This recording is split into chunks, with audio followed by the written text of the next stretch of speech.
Philippines is only slightly larger than the state of Arizona and consists of more than 7,000 islands. As small as it is, it's also the world's 12th most populated country, with just over 103 million people as of 2016. Recent news from the Philippines has shown us extralegal killings after President Rodrigo Duterte unleashed a brutal war on drugs in 2016. This war on drugs has been called the worst human rights crisis since the dictatorship of Fernando Marcos. In President Duterte's quest to eliminate the sale and use of drugs, there have been more than 12,000 people gunned down, many of whom were innocent victims.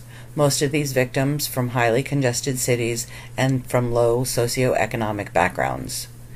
In 2017, the National Economic and Development Authority of the Philippines published a plan detailing the country's goals over the next 5 years. The plan includes the Philippines continuing its current economic growth and becoming an upper middle-class income country by the year 2022.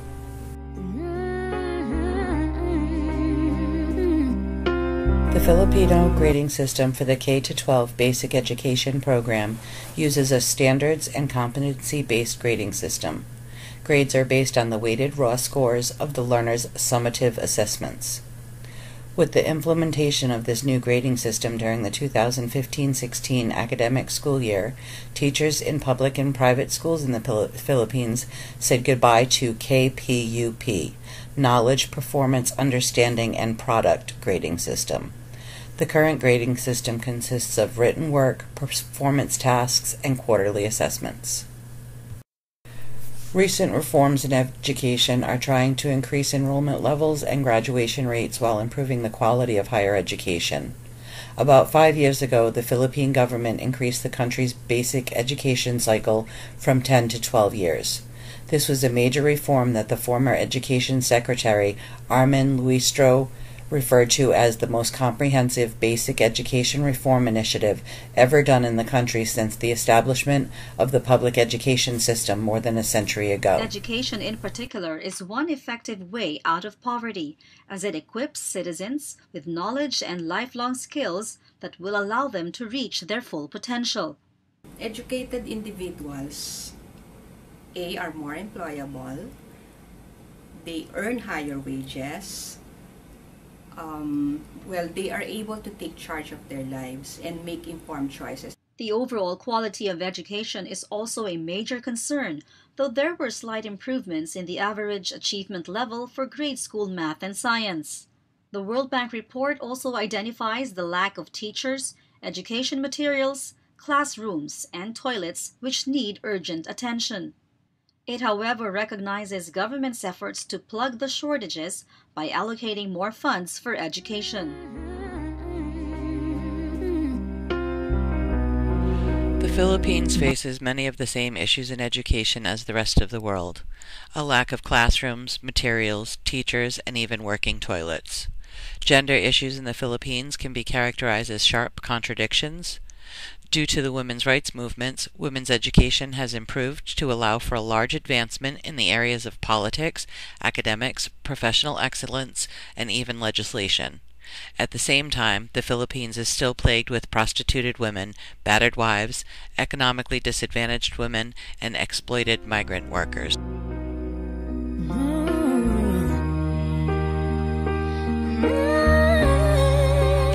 An issue they have in common with the U.S. is bullying. In a statement regarding Senator Sonny Angara's call to address bullying within Filipino schools in June of 2018, the Department of Education reiterated its commitment to provide a child-friendly, gender-sensitive, safe, and motivating environment for all learners as it enforces zero tolerance on cases of child abuse, violence, exploitation, discrimination, bullying, and other forms of abuse. The Department of Education is stepping up its campaign against bullying in schools, but as this report tells us, the campaign is unlikely to succeed if parents and students fail to take up the costs. Incoming grade 8 student Carla endured bullying from her male classmates who teased her about her weight and curly hair. The torment only stopped when she told her mother and reported it to school officials. In the U.S., police are now investigating the apparent suicide of a 12-year-old Philam girl who was found dead. She left a note saying she was a victim of cyberbullying. Here in the Philippines, the Department of Education says its campaign in schools will only be effective if victims and their parents step up to report incidents of bullying. Under the DepEd's Child Protection Policy Order, a bully may receive sanctions. Doon sa first offense na nag-bully, reprimand mo na yan. Tapos yung second offense natin, merong suspension but not more than 1 week. Pag the third is expulsion talaga. The PNP will set up help desks in some schools so that students can report cases of bullying.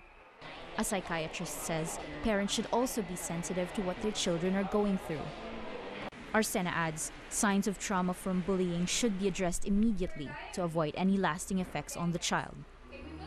Every day is so wonderful, and suddenly it's hard to breathe. The Philippine Department of Education has asked many times for teachers and officials alike to instill the value of respect for each other's rights, regardless of their opinions, status, gender, ethnicity, religion, as a moral and physical integrity. To do this, they implemented the Department of Education anti-bullying policy issued through the Department of Education Order Number 55S, 2013. The department has also been training its designated child protective specialists who will provide technical support and guidance to the schools on more complex and serious cases of child abuse. I am beautiful, no matter what they say. Words can't bring me down. Bullying is a global issue, and when you compare the bullying issue in the Philippines with the bullying issue in the U.S., you will find them to be very similar. Our concerns and beliefs are the same.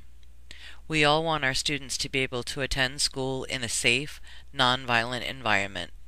In order to ensure safe, bully-free schools, we need to fill in the gaps in research. Research in the future needs to include issues of measurement, consideration of status, power, and variability and demographic indicators, and exploration of important questions of substance, such as questions about peers and mental health. Addressing these goals requires using methodologies that will allow researchers to uncover the complex psychological and social influences that fuel bullying behavior. These methods should include tools for identifying children who bully, children who are targets, or both. They should also help to link the perpetrator with their target. These tools should consider developmental and temporal issues and be designed to help researchers to isolate the cause and approaches that facilitate the study.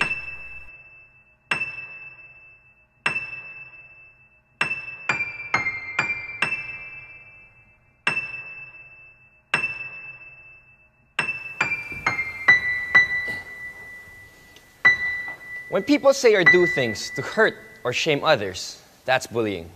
When you exclude and ignore them, that's bullying. Now, experts tell us that it's the bystanders who can really help. That's you and me. Most people simply look away, but some even watch while it's happening. Now, that's the worst possible thing that we can do.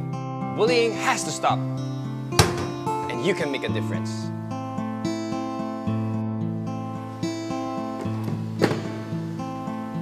So, what can we do? Stand up for the victim. But if you can't, at least speak up about it and get some help. But most of all, we have to stand by the victims because they need our sympathy and our support. And together, we can stop bullying. Take the challenge and the pledge. I will not be a bully. I will help the bullied. And I will speak up against bullying. It's time to take a stand, not in our schools.